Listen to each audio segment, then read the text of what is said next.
Welcome to Art History 201, Ancient to 1400, Ancient to Medieval, whatever we're going up to. Something or other around that period, you get the idea. If you're looking for underwater basket weaving, that would be a really tricky class online. Bring your own pool, I suppose, but 3 doors down on the left. My name is Christopher Lidke. I've been teaching at Whitewater here for 6 years in art history. I also teach at Madison College, so I'm all over the place. I teach a little bit of history on occasion, mostly art history, and actually history of interior design this semester at Madison College. Kind of an interesting change. When I'm not doing this, I'm basically disappointing your grandmother, by which I mean I'm an art and antique appraiser. She comes to me, she says, I brought this from the old country. I say, no, you didn't. This one's 40 years old. It still has the receipt from Boston's store. And then she breaks down and tells me how she broke the real one when great-grandma gave it to her. Minor details. Basically, it gives me a chance to look at a lot of art and a lot of furniture and explain to people the history behind it. This would be termed material history or material culture, and a very interesting area to study if you ever get the chance. When I'm not in the classroom, which of course I'm not because this is online, I am out paddling as often as possible, unless we have hard water problems, which we do generally between November and February every year. Let's talk about the syllabus. Now, the syllabus is always something that's particularly important to read through. It's a sort of thing that you really should memorize, but most of us don't, and then you come asking me later about a number of different questions. They're in the syllabus. I will get tattooed someday across my fingers if we are ever allowed to teach on campus again. But let's go look at the syllabus, which is here. There it is. Beautiful.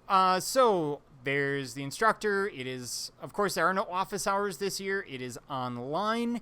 There's my email, class information, class description, some basic information that we always put in there. Assignments and expectations. One thing you need to know is Canvas does not play well with .pages files. So if you use Pages with a Mac, they do not open properly in Canvas. So if you're using Pages, save as PDF. Otherwise, PDF, docx work beautifully. Here's the textbook. It is an e-textbook available on Canvas. We will get to that shortly. Anything else will be available on Canvas. In terms of attendance, basically, if you suddenly disappear from class, that's going to be a problem. Because I really take off a lot of points, or I don't accept late assignments. In this case, I will remove points rather than not accepting them. Incomplete's only over 75%. Technology, well, you've made it this far, and let's be honest, it's 2020, so you're probably good. But if there's a problem, call the student help desk at that number. Do not contact me with tech problems because I don't honestly know. I can barely make my own technology work. I have threatened on occasion to mail things to technical services, which is ironic because they're IT. Anyway, students with disabilities see me, virtually, as soon as possible if you have an accommodation that we need to work with. Non-discrimination policy. Here's the grade distribution, always important. 30% for regular assignments. The first assignment, which is a museum assignment, is 15%. That may be up in the air because, of course, again, 2020. The final project is worth 30%. The midterm is worth 10. The final exam is worth 15. The midterm's worth a little bit less because you're getting used to it and that sort of thing. Exams are take-home essays, so relax, you'll be fine. A lot of this isn't things that we need to cover other than, make sure you don't cheat, make sure emails come through the UW email system, and statement regarding religious, sexual, and political content. Of course, we're going to be dealing with many of these issues throughout this class. It's an art history class. There will be nudity. There will be a lot of talk of religion, especially in an ancient class. So the thing is, I'm not trying to proselytize you. I'm not trying to change your beliefs. I'm simply giving you the information necessary to understand what you're looking at. So there will be a video on early Christianity. There's a video on the development of Islam. And those are there to provide context, not to convert or change anyone's mind. Grading scale, the only part anyone ever worries about, 93 is an A. I will round a 92.5 up to a 93, consequently an A. So I round at the 10th. I do not round at the 100th. So keep that in mind. After reading this syllabus, by continuing in the class, you agree to the terms of this class as laid out.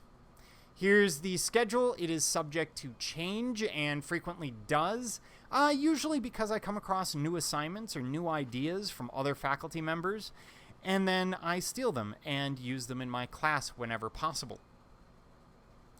Also, here's the museum assignment. This is the 15% first assignment. Basically, you're going to be doing an exhibition review.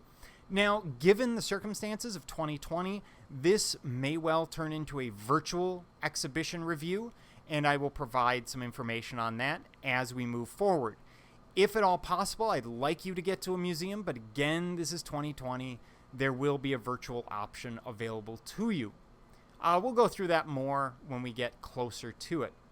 Then the final presentation, we will again get to this more shortly in this presentation, in this video actually. So all the information is here. Basically, you should be all set. So let's pop back over here. That is the syllabus. It is posted on Canvas. Let's talk about Canvas. Yeah, Canvas. All right. As much as my disappointment continues with all campus LMS systems, we're going to go look at Canvas. Here it is. This is what you will see in Art History 201 or something fairly similar to it because, of course, well, this is what Canvas looks like. There's a Start Here section. Now, you'll see this is all unpublished, and that's perfectly fine because I will update them and publish them as we move through. Every week, there will be an announcement. So week 1, there will be an announcement. Week 2, these announcements usually take about 5 minutes, 10 minutes, and run through the assignments for the week, run through anything you need to know. If there have been issues in discussions or anything else, that's where I will deal with them, but you will be updated once a week on material. Generally, this is going to be posted on Monday. Our class, of course, runs from Tuesday through Monday, meaning that Tuesday is the first day of the week, and then Monday, everything is due at 11:59 p.m. The reason on Monday is tech support is available from the campus much later on a Monday night than it is on a Sunday night. And I'd much rather have you get help when your computer crashes or whatever else happens from them than dealing with it on my end. It just makes life easier. There is an ebook walkthrough. Of course, we have an ebook for this class, which you may have already discovered. We'll get to that. We have a video introduction, which I'm recording now. I'm updating it, of course, for 2020 so that we can properly reflect Corn time. And video lectures, of course, all the lectures are on YouTube. We'll get to that in a moment. Instructor contact information. Of course, there has to be contact information. It'll come up in a second. There it is. I need to edit this. I'll just do it while I'm here talking to you because what else am I going to do? And it's not like you're going anywhere. Oh, wait. No, don't fast forward. Don't fast forward. Okay, that was it. I swear. Anyway, you will notice that there are no office hours because, well, welcome to campus. But there's a text number. So this is a Google Voice number. I will generally answer calls or answer text messages at that number between about 8 a.m. and 8 p.m. on any given day. Weekends might take a little bit longer depending on what I'm doing and what's going on. I, of course, have a daughter, etc. So, you know, I'd like to get away from the desk on occasion. So that's contact information. Of course, you can email me as well, lidkeyc@uww.edu. You can send a carrier pigeon, whatever works for you.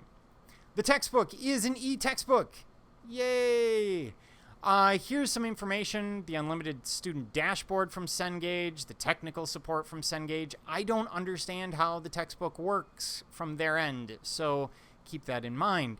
I can't really help you with problems, but if you do run into significant issues with the textbook, I mean, you shouldn't, but the textbook would be optional for this class, except it's through rental. So you don't actually need it as such. You'll see why shortly.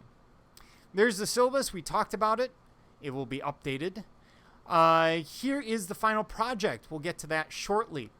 But the information is there. The grading rubric is there as well. Now, each week you will come across one of these modules. It will say week 1, etc. Give your topic. At the top will be the announcements for the week. That is going to be very important to watch because if anything has changed, that's where you will find out. That's where all the most up-to-date information will be. So take 5 or 10 minutes, drink your cup of coffee, and watch me try and get through this on a Monday morning. This is the PowerPoint. So you have a PowerPoint and you have a lecture. When you click on the lecture, I believe it's always PowerPoint then lecture on this one. So when you click on that lecture, it will send you out. I'm actually going to go back over there and go over here. And it will send you to YouTube. And it will send you to my YouTube channel, which has at least 3 subscribers. But it has all of your playlists on it. All of your information is on YouTube. Now, I did this intentionally. I wanted to make sure. Art History 200. And there we go. I wanted to make sure that this is as universally available as possible. So it's all here. Every week you will have a playlist. And that playlist will run through specific pieces. So here's the Paleolithic and Neolithic. There's 12 pieces to it. Most of them are in the range of about 5 minutes, give or take. So you have that information to work with. If you are looking for my channel, say you're on YouTube and you can't get through Canvas, but you want to watch it anyway, type in Art History 101. And trust me, you'll know when you see it. It's right there. So when you type it in, you find that. You can go into my channel. Everything is set up by playlist, so you can search or you can just dig through the playlist and find the information that you need. This should be readily available. Everything should be working on a regular basis. Going back over to Blackboard. So we move through and we have the lecture. We have the assignments. There's always going to be a header. Assignments below are due, and it's got a specific date. That will always be a Monday, except for the first week when the Monday is Labor Day, and I'm not going to have things due on Labor Day. So I bumped it back to Tuesday for the first week. But in this case, there are 3 assignments. There's an introduction, sort of your typical introductory post, a discussion of Neolithic sources, and a scavenger hunt that will help you with your final project. And then you see the pattern repeats every week until we get to the midterm, and then we just have, for example, the midterm. So minor details, but it's all there. It's all ready to go. So that is Canvas. And by the way, if I say Blackboard instead of Canvas at any point in time, just be aware that I'm doing it because I also teach at Madison College that uses Blackboard instead of Canvas. The final project. Let's talk about that final project. It's a large piece of your grade. The final project will be due on week 15. On week 14. That's actually a misprint on the slide. So it is due week 14. It's correct when you're in the syllabus. And the purpose of the final project is basically to develop your skills as an art historian. You're doing a presentation. It will be an 8 to 10 minute presentation on a topic of your choice. You can pick any topic from the textbook. And this could be something that we've already covered. This could be something way out ahead, but it has to be before 1400. You can do non-Western art, which is not in the textbook. It just has to be a fairly well-known piece, like the Terracotta Army or something like that.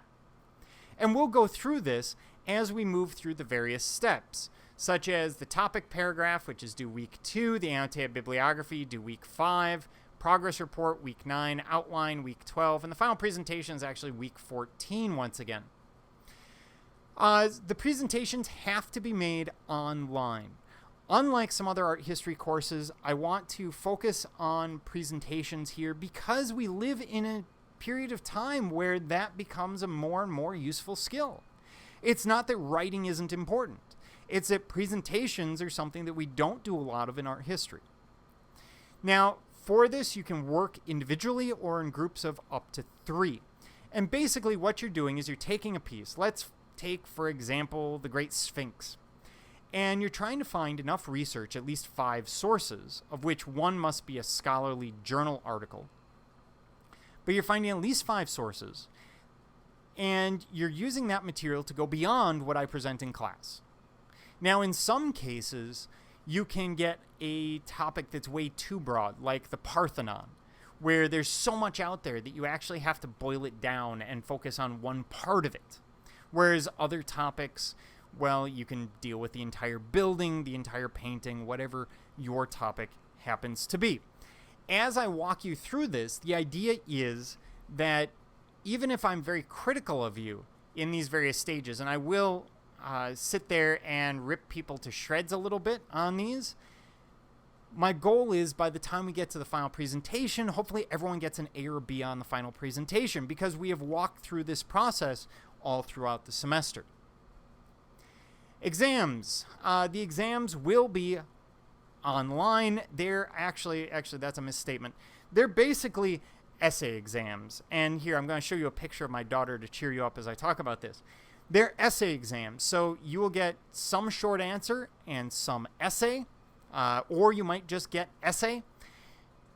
You're going to get a series of questions. Usually it's going to be 3 to 4 questions that you need to answer and work through. I'm looking for about a page each, and the exam, you will have an entire week to do it. So you have a week to answer 4 essay questions. And if you're worried about, well, how much is he looking for? About a page each. So it's not overwhelming, and there aren't other materials that you're covering that week, at least not for my class. So relax. The exam is really more of an assignment. If you have any questions, comments, concerns, quarrels, qualms, quandaries, curse words, please email me at lidkc@uww.edu or give me a call on the number listed on on Canvas. And hopefully we will have a successful semester. We will beat 2020 and come through this alive and kicking on the other side.